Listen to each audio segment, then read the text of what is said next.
I just want to thank FIC for inviting me here today to speak, and I really want to thank their leadership team for their foresight in this area, because it is just fabulous. Of course, I'm a dietitian as well, and food matters, right? Yeah. It got us, a lot of us here for lunch today, just to get you in the room, right? So, okay, so I'm going to first talk about a little bit of the evolution and the infrastructure. So this food security initiative actually is a direct result from self-organization that occurred right at the 2011. They had a breakout session that was food security. And so I'm enticing you all to attend those breakout sessions today, because you never know what can come of it, right? So we just kept coming back, this core group of people, to be saying, you know, we've got this hunger issue and we've got a health issue. And what is between, always we kept coming back to, is food. So here's this wonderful team that got together. So this core team has provided me so much mentorship, leadership. They're just great colleagues, and they are representative of cross-discipline disciplines across the campus. We also have some community collaborators, which I'll mention in just a minute. But before we do that, I really want to focus your attention on just the magnitude of this issue, because it is horrific. So you can see from this the prevalence of food insecurity in the United States, and you see Ohio up there in the north as the most food insecure state in the north, and they're one of 9 in the country, the most food insecure.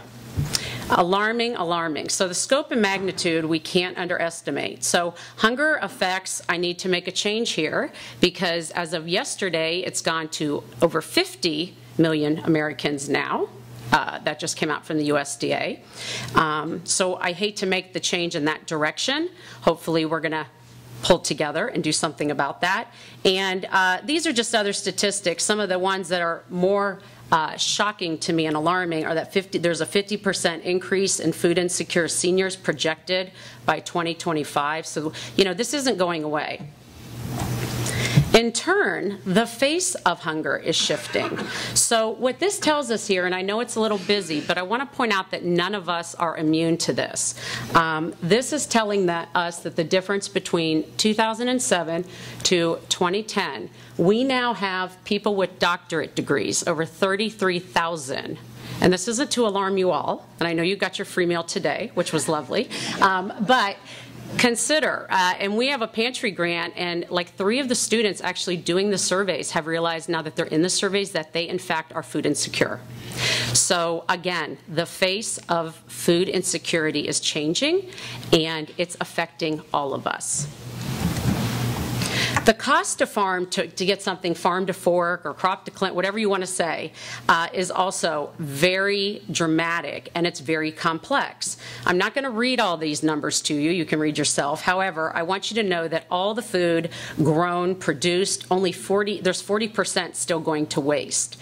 You can see that between all the losses from production to post-harvest processing, distribution, consumer losses. We need a lot of experts around this table to solve this issue, because it's so incredibly complex. And all of these areas matter in the scope of the supply chain, and we can't let one of them go unattended. So we, in this initiative, our partners got together with the MidOhio Food Bank, and for years we had, some of us, been involved in their strategic think tanks. And so we now took it to the next level, and MidOhio Food Bank is now serving as a learning lab for us. Matt Habash is here somewhere. Hello, Matt, in the back. This is a fabulous facility, and again, the foresight, the insight, the vision of Matt Habash is just amazing, and he's really leading the nation, and we're helping, hopefully, to lead the nation in these areas that are connecting hunger and health via food. So ultimately, we're saying, can we use food to impact health in our community? That's the bottom line. So here's our programmatic actions and what we've been up to. We started with a strategic think tank hosted by the MidOhio Food Bank, and our goals were to then have fundable research and education and training leading to, obviously, ultimately service and a model type community that then can be shared beyond our boundaries, beyond the 20 counties that the MidOhio Food Bank serves, and there are over 550 partners, beyond Ohio, and eventually to the nation.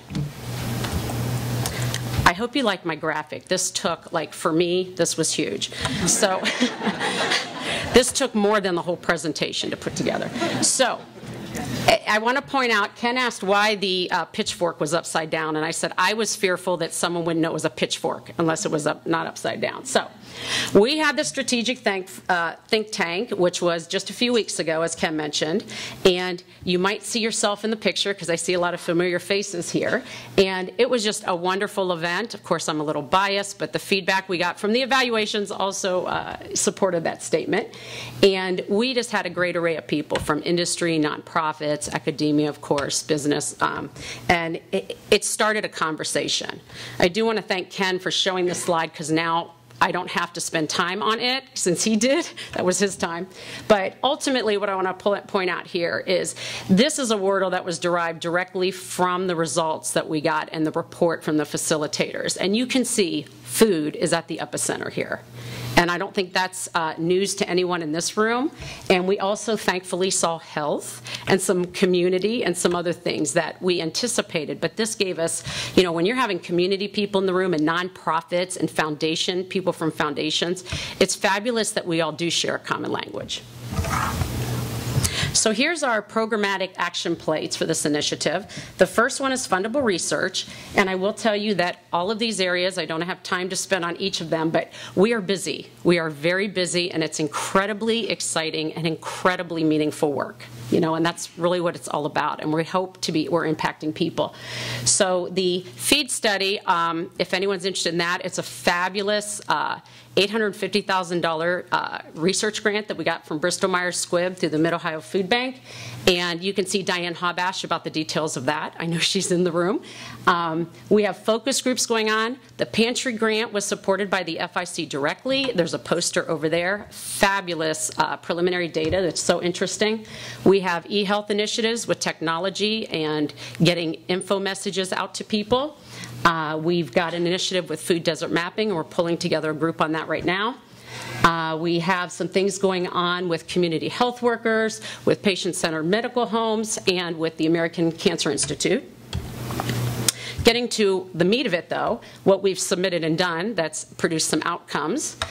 We have 4 national either abstracts, posters that are going in, one to the American Institute of Cancer Research, and we have 2 to the Academy of Nutrition and Dietetics.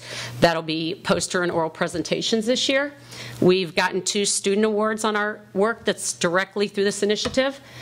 We have submitted an NIH Small Business and Innovation Grant, extending the patient-centered medical home, or a patient-centered medical home, excuse me, as to a neighborhood using some incredibly novel software. And we have a USDA submission about food access evaluations. Also education and training. He's giving me the hurry up sign. Our learning plate, because it's so valuable, and Dr. Clinton emphasized it as well. We have student research teams, which we've taken from 2 last year to 5 this year, that we're putting on specific projects. We've had 1 student go on and get hired by the community organization last year, so that's exciting. We have a graduate course in the works, which we talked about this morning, so you'll be hearing more about that.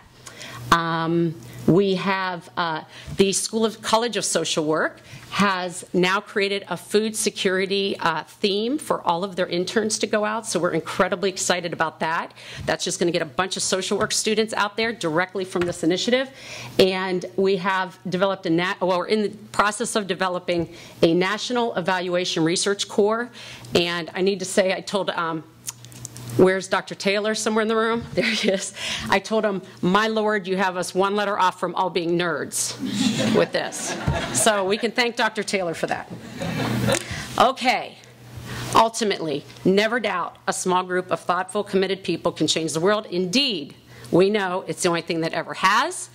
Kudos to Amy Allwood, who made that beautiful apple design for us. She'll be at the poster later today if you want to meet her. She's helping with administration on this initiative. And If you eat, you're in. So you're part of this. Help us to keep moving forward. Help us to keep progressing, because if you eat, you're in. Thanks.